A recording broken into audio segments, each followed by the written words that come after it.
Hello बच्चों, आज हम पढ़ने वाले हैं क्वाड्रिलेटरल चैप्टर का एक्सरसाइज 8.2 का पहला क्वेश्चन। देखते हैं क्वेश्चन क्या कहता है। ABCD is a quadrilateral in which PQR and SR mid points of the sides AB, BC, CD and DA। AC is a diagonal. मतलब कि ABCD एक क्वाड्रिलेटरल गिवन है जिसमें साइड AB का मिड पॉइंट P हो गया, BC का mid point Q है, CD का मिड पॉइंट R है और AD का मिड पॉइंट S है। और हमारे पास क्या है, AC is a diagonal. AC एक डायगोनल है, ठीक है। ये चीजें हमें दी गई हैं। सो दैट प्रूफ क्या करना है कि SR पैरेलल है AC के, SR लाइन पैरेलल है AC के और SR जो है वो हाफ होगा AC का। पहला क्वेश्चन। दूसरा क्या है, PQ बराबर SR। PQ जो होगा ये वाला हमें SR के इक्वल प्रूफ करना है। तीसरा, PQRS इज अ पैरेललोग्राम। हमें ये दिखाना है कि PQRS एक पैरेललोग्राम होगा। ये चीजें हमें दिखानी है। तो सॉल्यूशन में लेंगे हम in triangle ADC, S and R are the mid points of sides AD and CD। ठीक है, मतलब कि हमने लिया ट्रायंगल ADC के अंदर S जो है ये AD का मिड पॉइंट है और R जो है वो CD का मिड पॉइंट है। ये चीज यहाँ पे हमने लिख ली है। अब थोड़ा सा एक चीज समझ लेते हैं हम। मैंने मिड पॉइंट थ्योरम में ये बताया था कि अगर किसी ट्रायंगल के किन्हीं दो साइड्स के मिड पॉइंट से होती हुई एक लाइन सेगमेंट बनाई जाए तो ये जो लाइन सेगमेंट होता है ये थर्ड साइड के पैरेलल होता है और उसका हाफ होता है। ठीक है, तो मान लो कि जैसे यहाँ पे PQ है और ये RS ले लिया, तो कहने का मतलब PQ जो होगा ये पैरेलल होगा RS के और PQ जो होगा वो इक्वल होगा 1/2 RS के। ठीक है, ये मिड पॉइंट थ्योरम में हमने पढ़ लिया है। तो अब इसी थ्योरम का यूज करने वाले हम, तो लिखेंगे, क्या लिखेंगे बोलो? लिखेंगे हम कि SR जो होगा वो पैरेलल होगा इससे, तो AC से, एंड SR जो होगा वो इक्वल होगा 1/2 AC के। ठीक है, स्टेटमेंट क्या देंगे इसके लिए हम? तो लिखेंगे by mid point theorem, by mid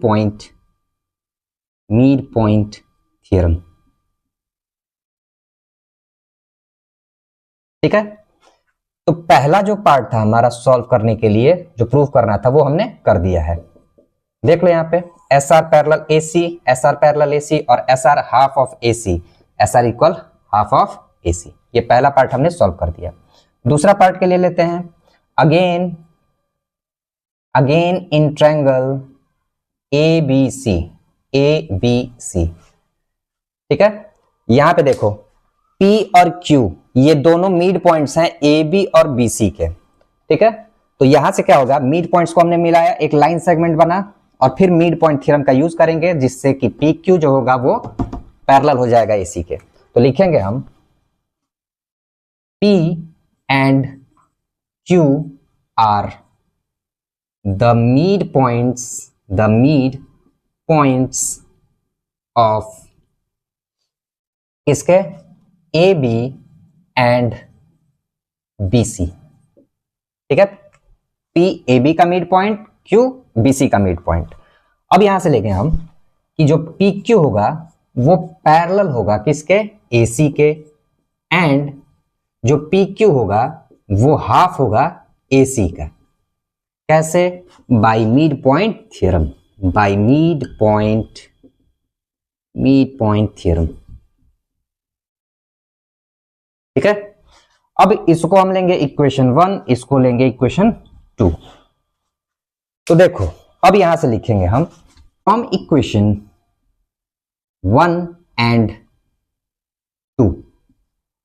यहां पे देखो SR पैरेलल है AC के और PQ पैरेलल है AC के, यानी कि एक पैरेलल लाइन के अगर अदर दो पैरेलल लाइंस खींची जाए तो ये तीनों के तीनों एक दूसरे के पैरेलल होगी। तो यहां से हम लेंगे कि PQ पैरेलल SR, यहां से लिया हमने एस आर पैरेलल ए सी और पी क्यू पैरेलल ए सी, ठीक है।